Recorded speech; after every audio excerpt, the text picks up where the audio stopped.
말씀의 제목은 하나님의 방식을 기다리는 신앙입니다. 하나님의 방식을 기다리는 신앙. 우리 중 그 누구도 인생을 허투루 살아가는 분들은 없을 것입니다. 저마다의 계획에, 저마다의 인생의 꿈을 가지고 살아가죠. 그런데 그 계획 안에는요, 우리가 겪게 될 삶의 문제들까지 우리가 계획을 하진 않습니다. 삶의 어려움들, 갑작스러운 사건들은요, 우리가 계획하는 것이 아니라 갑작스럽게 우리 인생에 찾아오기 때문이죠. 그렇게 찾아온 어려움을요, 허겁지겁 벗어나려고 발버둥을 치지만 그 어려움이 쉽게 해결이 됩니까? 그렇지 않습니다. 그 어려움은 우리가 아무리 노력을 해도 손쉽게 없어지지 않는다는 사실입니다. 그런데 그리스도인들은요, 이것을 반드시 기억을 해야 됩니다. 무엇인가 하니 어려움이 갑작스럽게 우리 인생에 찾아오듯이 하나님을 의지하는 사람들, 또 하나님을 위해서, 또 하나님을 간구하며 거룩하게 살아가고자 하는 사람들에게는요, 하나님의 도우심 역시 우리가 예상하지 못하는 곳에서 흘러온다는 것입니다. 어려움이 갑작스럽게 우리에게 찾아오듯이 하나님을 의지하는 사람들에게는요, 하나님의 은혜 역시 갑작스럽게 우리가 알지 못하는 데서 그 은혜의 바람이 흘러온다는 것입니다. 오늘 말씀을 보십시오. 엘리사와 그 제자들이 참 어려운 상황을 맞이하게 됩니다. 그 어려움이 무엇인가? 오늘 기록되기 이 땅의 흉년과 기근이 바로 이들 경험한 어려움이었습니다. 이 당시 선지자들은요, 백성들이 봉헌한 양식으로 생계를 유지하면서 살아갔습니다. 땅의 흉년으로 인하여서 그렇게 이 땅의 사람들이, 이 땅의 백성들이 자신에게 주었던 양식으로 하루를 살아갔던 그 삶이 흔들리게 되고 그 삶이 더 궁핍해지고 고단할 수밖에 없었던 어려운 상황을 이 엘리사와 이 제자들이 맞이하게 된 것이죠. 그러는 가운데 오늘 말씀을 보면은 하나님의 도우심이 이들을 만나게 됩니다. 하나님의 은혜의 바람을 만나게 되는데 이 도움을 보십시오. 이들이 생각했던 방식에서, 그들이 예상했던 곳에서 이 문제가 해결되지 않았다는 것입니다. 그래서 오늘 말씀 가운데 우리가 깨닫길 원하는 것이 있다면, 오늘 말씀을 통해서 하나님께서는 이렇게 어려운 상황 가운데에서도 어떻게 하나님만 의지하며 살아가는 자들을 도우시고 먹이시고 어떻게 은혜의 바람을 우리에게 불어다 주시는지 함께 살펴보길 원하는 것입니다. 우리가 그 두 가지로 우리가 살펴볼 텐데, 우리가 반드시 깨닫길 원하는 것은요, 우리도 하나님을 의지함으로써 세상의 도우심보다 하나님의 도우심은 반드시 있다는 사실을 기억하시고, 어디서부터 불어오는 바람인지 모를지라도 반드시 불어오는 그 하나님의 바람을 의지하며 오늘 하루를 살아가시는 성도님들 되시길 간절히 소원합니다. 그렇다면 하나님의 방식을 기다리는 신앙 첫 번째 무엇인가 하니, 내가 생각하지 못한 방향에서 생명을 주신다는 것입니다. 내가 생각하지 못하는 곳에서 생명을 주신다. 38절의 말씀입니다. 엘리사가 다시 길갈에 이르니 그 땅에 흉년이 들었는데 선지자의 제자들이 엘리사의 앞에 앉은지라. 엘리사가 자기 사환에게 이르되 큰 솥을 걸고 선지자의 제자들을 위하여 국을 끓이라 하매. 엘리사가 다시 길갈에 왔는데 그 땅에 흉년이 들었다고 기록이 되어 있습니다.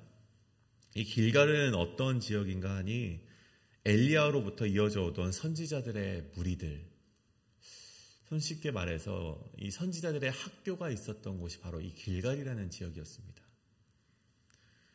바알 숭배 때문에 무너져버린 이 북이스라엘의 신앙을 재건하기 위해서 이 엘리야가 길갈과 베델과 여리고에 선지자들의 무리들을 이렇게 교육했던 것이 발단이 된 지역 중 하나가 바로 길갈이었습니다.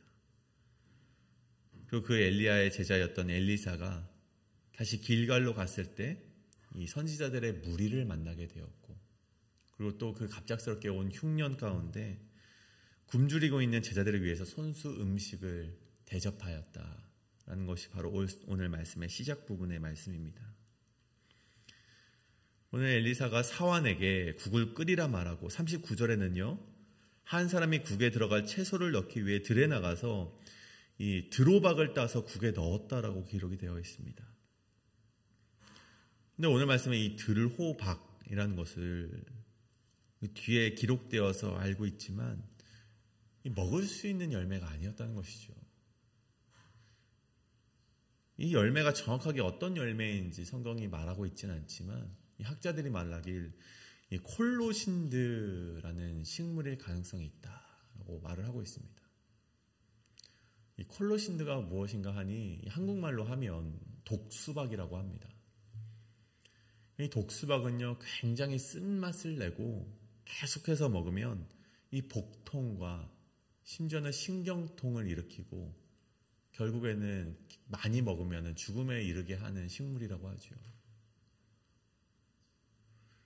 근데 이것을 통해서 우리가 알 수 있는 것은 무엇입니까? 이것을 그럼에도 불구하고 이것을 음식에 넣었던 정말 이 땅에 정말 길갈에 있었던 선지자의 무리들이 정말로 어렵게 살아가고 있었구나.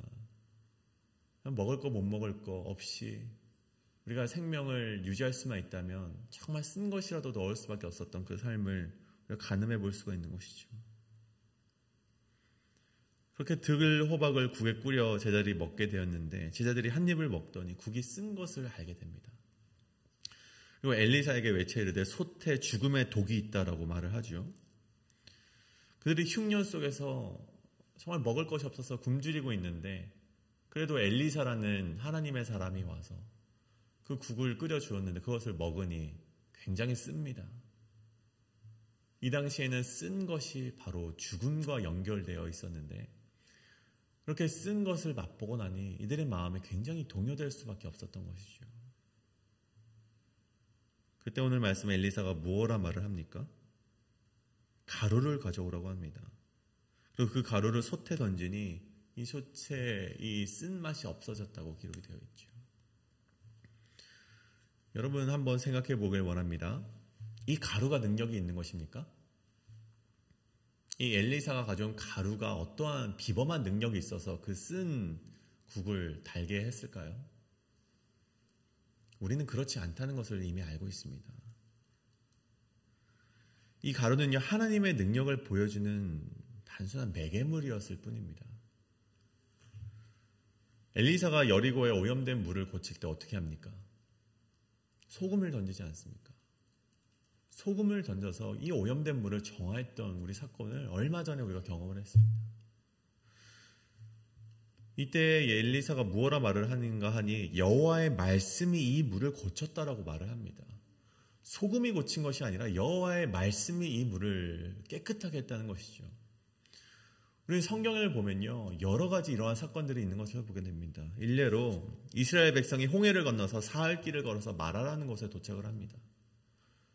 정말 갈급하고 갈증이 나는 그 상황 가운데 허겁지겁 그 물을 마시는데 그 물이 굉장히 쓴 거예요. 그때 백성들이 원망을 하는데 모세가 하나님께 부르짖었을 때 하나님께서 한 나무를 가리키셨고 모세가 그 나무로 가서 나뭇가지를 꺾어서 그 물에 던지니 그 물이 쓴맛이 없어지게 되었습니다. 여러분, 나뭇가지가 능력이 있는 것입니까?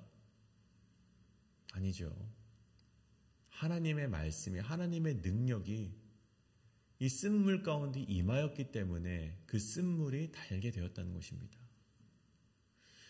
결국 오늘 이 제자들은요, 엘리사가 던진 하나님의 능력인 매개인 가루를 통해서 생명의 양식으로 굶주림을 면하게 되었다는 것을 이들이 깨달았듯이 우리도 이 가운데, 오늘날 가운데 깨달아야 되는 은혜가 있어야 된다는 것입니다. 여러분, 오늘 하나님의 도우심을 보십시오. 하나님의 도우심의 법칙이 이러한 것입니다. 이 땅에 흉년이라는 어려움이 도래합니다. 근데 이 어려움 가운데 사람들의 반응이 어떻습니까? 마음에 불평이 있죠.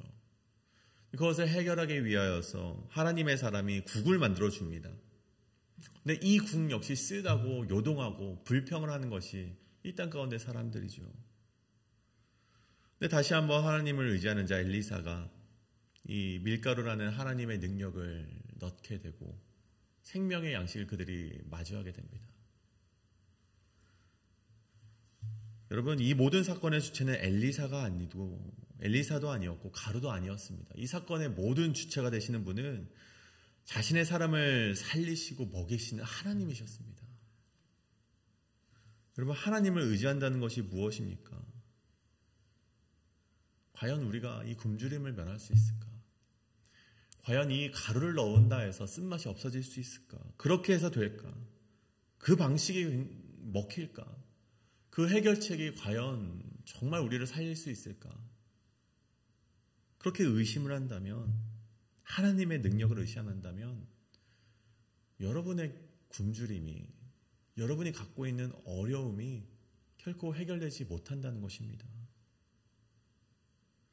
하나님을 의지하는 자는 누구입니까? 먼저 그 나라와 의를 구하라. 그리하면 이 모든 것을 너에게 채워주시겠다는 그 말씀을 의지하며 나아가는 것이 바로 하나님을 의지하는 자들, 그리스도인들 아니겠습니까? 예상하지 못했던 것으로 자신의 뜻을 이루시는 하나님의 방식을 우리가 인정하고 순종한다면 여러분 가운데 있는 어려움이 무엇이든지 간에 하나님께서는 들호바, 그 먹으면 쓰고 그것을 많이 먹으면 죽는 그 물건을 통해서도 하나님은 여러분을 살리신다는 것입니다. 그 밀가루를 통해서도, 아무것도 아닌 밀가루를 통해서도 여러분을 생명의 양식으로 채우시는 하나님을 여러분이 만나게 된다는 것입니다. 여러분, 우리에게 있는 어려움을 우리의 방식대로 해결하고자 한다면 어떻게 그것이 그리스도인이라고 말할 수 있겠습니까? 여러분에게 있는 어려움은 이 십자가 앞에 내려놓으시고 이 우상이 팽배한 시대 가운데 거룩한 자로 살아가겠노라 다짐했던 이 제자들과 같이 구별되게 살아가신다면 결국 여러분들이 아시지 못하는 곳에서, 전혀 예상하지 못하는 곳에서 하나님의 은혜를 마주하게 되실 것이라는 사실입니다. 여러분, 이 땅 가운데 정말 하나님을 의지하지 않고 살아가는 자들이 얼마나 많이 있습니까? 나의 방식대로 이렇게 행해야지만 우리 교회가 살아날 수 있습니다. 이렇게 해야지만 이 시대 가운데 우리가 성공할 수 있습니다. 살아갈 수 있습니다. 생명을 연장할 수 있습니다. 그렇게 살아가는 것이 아니라 이 땅 가운데 살아가기 위하여서 거룩한 자로, 구별된 자로 살아가시는 우리 성도님들 되시길 간절히 소원합니다. 그때 여러분이 생각하지 못하는 방향에서 하나님께서 은혜의 바람, 생명의 바람을 내어주실 줄 믿습니다. 그렇다면 두 번째, 하나님의 방식을 기다리는 신앙 두 번째는 부족함 속에서도 생명을 주신다는 것입니다. 부족함 속에서 생명을 주신다. 계속되는 말씀이죠. 우리 42절의 말씀입니다. 한 사람이 바알 살리살에서부터 와서 처음 만든 떡, 곧 보리떡 20개와 또 자루에 담은 채소를 하나님의 사람에게 드린지라. 그가 이르되 무리에게 주어 먹게 하라. 아멘. 그래서 누구를 지칭하는지는 명확하게 나와 있지 않지만 어떠한 한 사람, 어떠한 경건한 사람이죠. 이 한 사람이 바알 살리살에서부터 와서 이 길갈로 와서 자신이 처음 만든 떡과 걷어들인 채소를 하나님의 사람에게 드렸다라고 기록이 되어 있습니다. 하나님의 율법에 보면요, 이 당시 그들이 지켰던 하나님의 율법은요, 모든 식물의 첫 소산을 하나님께 드리는 것이 하나님이 만드신 법이었고 그것을 지키는 것이 하나님의 백성의 마땅한 도리였습니다. 그리고 그렇게 바쳐진 소산은 땅을 유업으로 받지 못한 레위인들, 제사장들이 그것을 나누어 먹는 것이 이 땅 가운데 우리 알려진 우리 하나님의 법이었죠. 근데 이때 당시 왕들의 완악함과 횡포로 인하여서 합법적인 제사장들과 레위인이 없어지게 되었고, 실제로 남아있는 레위인들 역시 왕들의 앞잡이의 생활을 했던 자들이 굉장히 많이 있었습니다. 그래서 오늘 한 사람이 나오는, 우리 42절에 나오는 한 사람이 하나님의 사람으로 일컫는 받은 자에게 자신의 첫 소산을 드렸다는 것은 그들에게 바칠 만한 레위인이 없었기 때문에 하나님의 사람으로 불리우는 엘리사에게 자신의 첫 소산을 드렸던 것으로 보여지게 됩니다. 근데 그 양을 보십시오. 처음 만든 떡, 곧 보리떡 20개와 또 자루에 담긴 채소를 하나님의 사람 엘리사에게 드렸다고 되어 있습니다. 여러분, 보리떡 1개는요, 일반적으로 성인 1명이 한 끼 식사에 해당하는 그런 분량이었습니다. 보리떡 1개가 한 끼 식사면 그럼 보리떡 20개는 몇 명이 먹을 수 있습니까? 20명, 20명이 먹을 수 있는 식량입니다. 근데 이것을 엘리사가요, 사환에게 가르쳐서 무리들에게 나누어 주라고 합니다. 근데 사환이 굉장히 당황할 수밖에 없습니다. 왜냐하면 43절에 내가 어찌 이것을 100명에게 주겠나이까. 그 당시 이 선지자들의 제자들의 무리가 한 100명 정도 되었던 것 같아요. 근데 엘리사가 자신에게 이 20개를 100명에게 나누어 주라니 굉장히 당황하면서 되묻는 것이죠. 내가 어떻게 이것을 나누어 주겠습니까?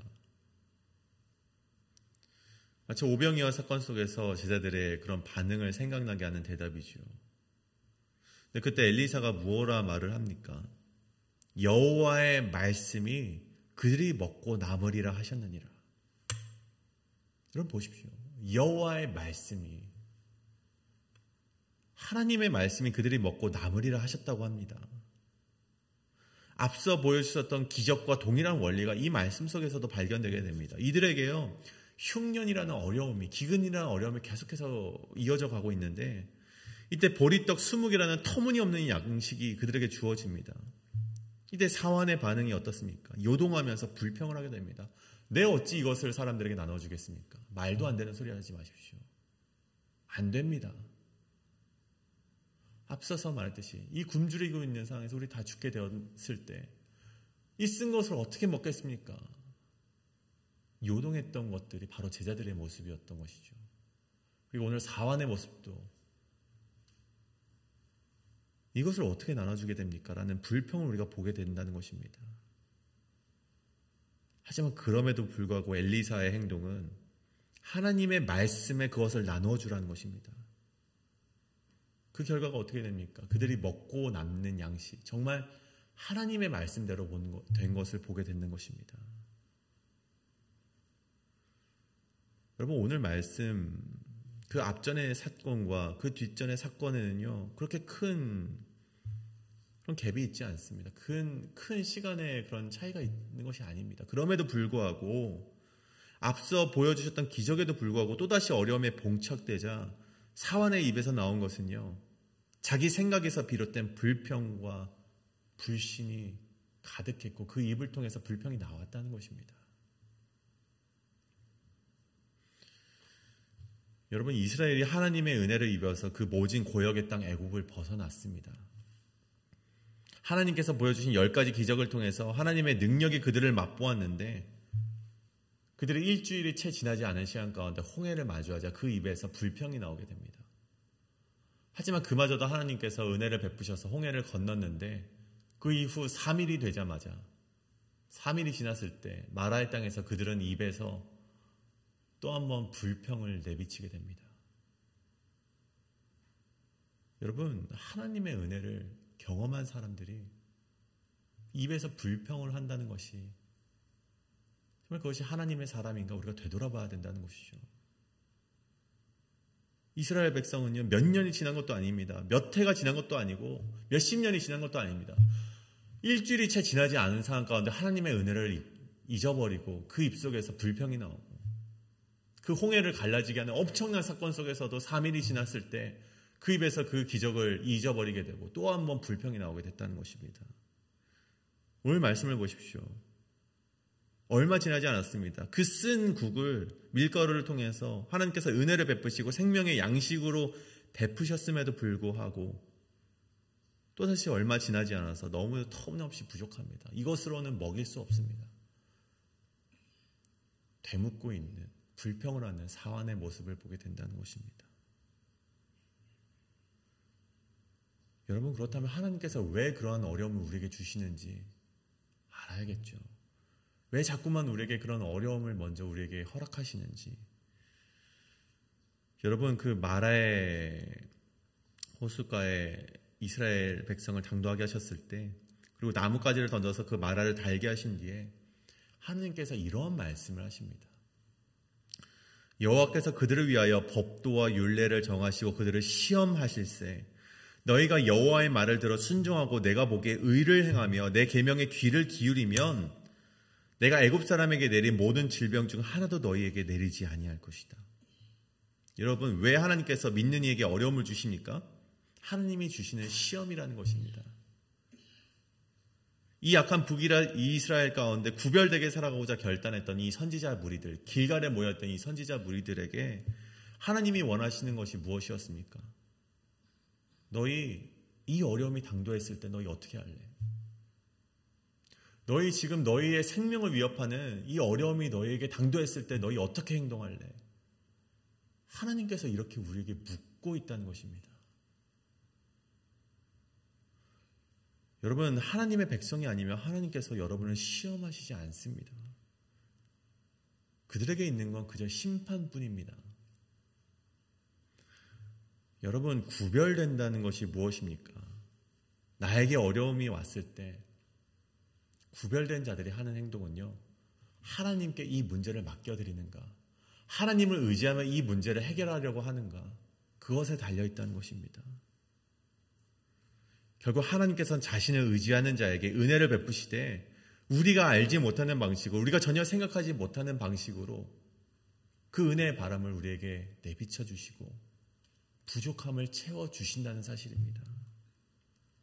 오늘 말씀 가운데 부족했지만 하나님의 말씀은 부족함 속에서 채워주시는 놀라운 역사를 여러분의 인생 가운데 베푸신다는 것을 꼭 기억하시는 은혜가 있길 간절히 소원합니다. 오늘 말씀 정리하고자 합니다.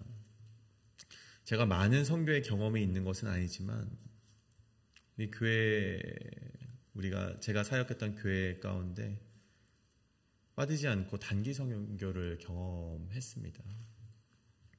그 몇 번의 단기 선교를 통해서 알게 된 것은요, 정말 하나님의 은혜가 이 단기 선교 가운데 반드시 임하게 된다는 것입니다. 여러분, 단기 선교 때 현실적으로 가장 큰 문제가 있습니다. 무슨 문제인가? 이 재정의 문제입니다. 어떤 이들은 비행기 값이 없어서 못 가는 자들이 있고, 또 가서 감당해야 될 사역의 문제들, 가서 우리가 행동해야 될 진행의 비용들, 선교를 준비해 보신 분들은 아실 것입니다. 이 재정의 어려움들이 실제로 우리에게 다가오는 큰 어려움 중에 하나입니다. 그런데요, 이 재정의 문제는요, 선교를 향한 굳은 마음과 하나님 나라를 향한 우리의 굳은 마음만 있다면 이 재정의 문제는 아무런 어려움이 되지 않는다는 것입니다. 저는 매번 그것을 경험했습니다. 현실적으로 가장 어려웠던 사역의 비용들, 항공 비용, 진행 비용의 문제들이요, 가장 먼저 해결이 되는 것을 우리 두 눈으로 바라보게 되었습니다. 실제로 문제가 되는 것은 없어서 문제가 아니라 넘치게 되었을 때 이 남은 돈을 어떻게 처리할까, 그것이 문제가 되었지, 하나님의 사역을 할 때 하나님께서는요, 그 문제되는 것을 하나님께서 반드시 채워주신다는 것입니다. 여러분, 여러분에게 있는 어려움도 부족한 것들은요, 우리 그리스도인들에게 있어서 문제가 되지 않는다는 것입니다. 여러분에게 어려움이 주어졌을 때 그것은 그저 나의 믿음의 굳건함을 시험하시는 하나님의 한 가지 테스트일 뿐이라는 것입니다. 우리가 그 너머에 우리가 정금과 같은 신앙인으로 나아갈 것을 기다리시는 하나님 앞으로가 나아가시길 간절히 소원합니다. 오늘 하나님을 의지하는 자의 방식은 무엇입니까? 우리에게 어려움이 왔을 때, 우리의 생명을 위협하고 그런 1차원적인 우리가 먹을 것이 없어서 힘겨워하고 있는 그런 정말 근본적인 문제, 원초적인 문제가 다가왔을 때 하나님을 의지하십시오. 구별된 자가 되어서 거룩한 자로 살아가시길 주저하지 마십시오. 그때 하나님께서는 여러분이 알지 못하는 곳에서 은혜의 바람을 내비칠 것이고, 여러분이 부족하실 때 하나님께서 채워주심을 여러분이 반드시 마주하게 되실 것입니다. 오늘 함께 기도하실 때 하나님, 내가 먼저 구별된 자가 되길 원합니다. 내가 내 것을 채우고 내 생각과 내 방식대로 하나님의 일을 하는 것이 아니라 하나님을 정말 먼저 의지하고 내가 먼저 선별되고 세상과 같은 사람들이 되지 않고 구별된 자로 살아가기로 다짐할 때 하나님의 도우심이 있다는 것을 내가 굳건히 믿는 믿음을 허락하여 주시옵소서라고 이 시간 함께 통성으로 기도하며 나아가시겠습니다. 기도합니다.